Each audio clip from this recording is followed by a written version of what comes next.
Ladies and gentlemen, it's an honor to speak to all of you today on this bittersweet occasion. I say it's bittersweet because as wonderful as this day is for us to celebrate the work we've done and the experiences we've made as we culminate and prepare to enter the next chapter of our lives, it's also a time in which we say farewell to some of the people who have been central to our experience here at New Roads. This feeling of bittersweetness is something I think we've all confronted, especially in these difficult times. We feel pain and heartbreak as we witness the sorrow of those around us, but we feel gratefulness for those who've stuck with us. We feel uncertainty in the face of the unknown, but we feel hope renewed as we strive towards our dreams.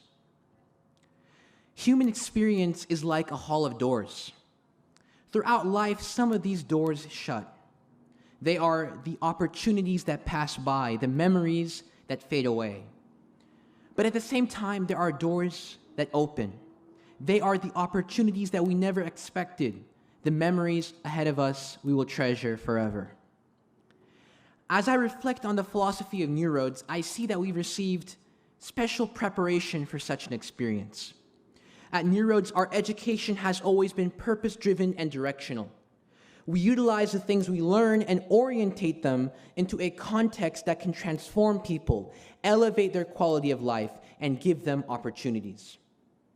New Roads doesn't shelter us from the reality of injustices in society, but rather gives us tools to develop empathy for them and to combat them.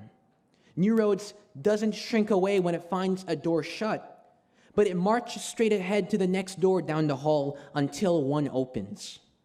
And that's the meaning of hope, which both Mario and Lutheran and many people are going to talk about today. It isn't about being idealistic, it's about having the motivation for progress.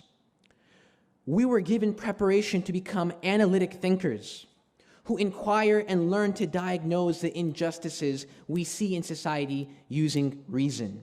We were trained to become conscious people with a sense of agency who take their future into their own hands. Throughout the duration of last year, much of the nation was in the midst of the tumult and uproar that came out of the killing of George Floyd. That was a period of time in which almost everyone had no choice but to deal with the reality of police brutality, of racism, and of the larger issues of prejudice that many people face in this nation. And of course, this was all taking place during the climax of the COVID-19 crisis.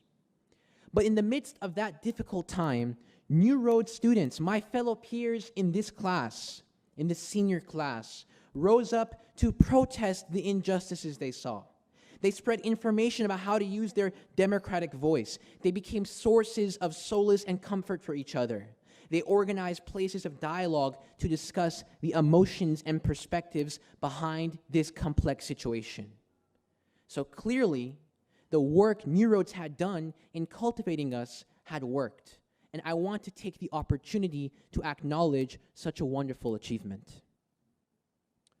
One of the ancient principles behind education is that it is an activity of nourishment. And nourishment, as many of you here may know, comes from a parent. New Roads has always embraced its identity as a village. And as the African adage goes, it takes a village to raise a child. And I can attest to the truth of this saying as someone, I think Mario called it lifer, who has been raised by the New Roads village ever since I was 5 years old. I've been nourished by the fountain of knowledge, inquiry, and community that New Roads joyfully gives to all of its students. And so at this point, I must thank the village that has nurtured and raised me. First of all, I want to thank and congratulate the class of 2021. We did it. We did it, folks.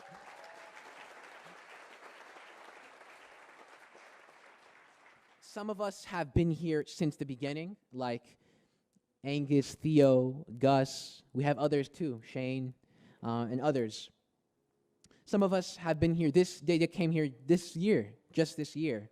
But we've gone through a lot nevertheless, whether it was college applications, virtual classes, or any of the 5 million things that went wrong this year. I mean, it seems like this year is the very definition of what could go wrong. We may not have been able to see each other much, but we've definitely weathered a lot of things together. And so I want to thank you all.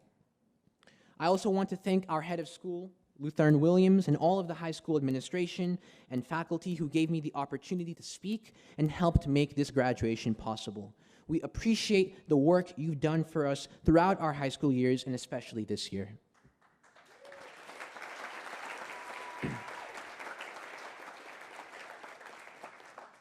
I want to thank the parents on behalf of my senior class for everything. And I mean exactly that. You guys are our foundation. We wouldn't be here if it weren't for you. You are the ones who enable us to enjoy the myriad privileges that we take for granted, and I want to express gratitude for that. So thank you very much, parents. I also want to thank our teachers who worked tirelessly to give us the privilege and honor of education.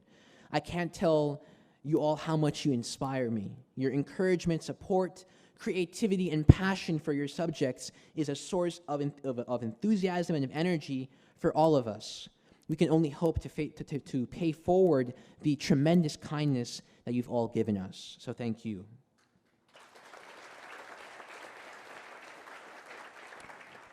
I also want to give a couple of personal thanks. I want to start out by giving a shout out to my little bro, Jonathan, who's my #1 advocate, supporter, confidant.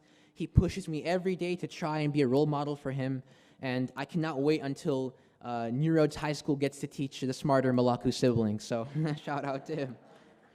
I also want to give from the bottom of my heart the most special thanks to my mom and dad. You all know that everything I have comes from you, that you are the source of all my blessings. Mom, you are the ultimate source of comfort, encouragement, and guidance. Ever since I was little, your concern for me, your willingness to sacrifice anything and everything for me is something which I cannot express in words. I love you and I thank you. Dad, you know how much I look up to you. You're my biggest role model, and almost anything smart I have to say, I copied from you. You're the biggest source of inspiration for me, and my dream is to one day become the kind, courageous, and intellectual man that you are. The care, wisdom, and love you've poured out as you've raised me all these years is a cause for my daily gratitude. I love you and I thank you. And finally,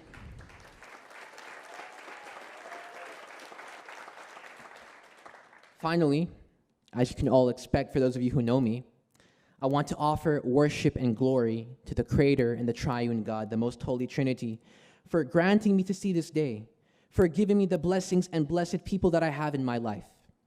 When this crazy year had just begun, I had been filled with so much nervousness about where I would end up. I think a feeling many of us can empathize with. But I took comfort in a verse from the Bible, which I decided would become my pillar of strength in the coming months. It comes from the book of Revelations, which is quite fitting given how apocalyptic things were at that time. It's a Bible joke if you guys don't get it.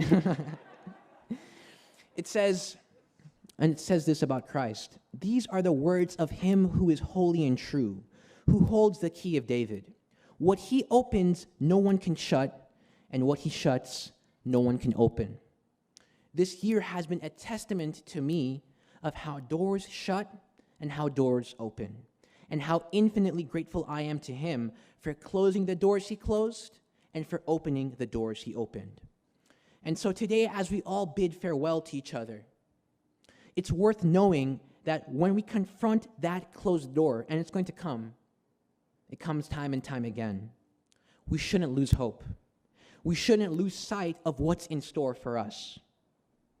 When a door becomes shut, we just need to be persistent enough until we can find that open door. And ultimately, as we emerge from the New Roads village as men and women, we should be concerned about what lies next, what we do once we step through. There's a world that lies ahead full of problems to diagnose, full of solutions to work out.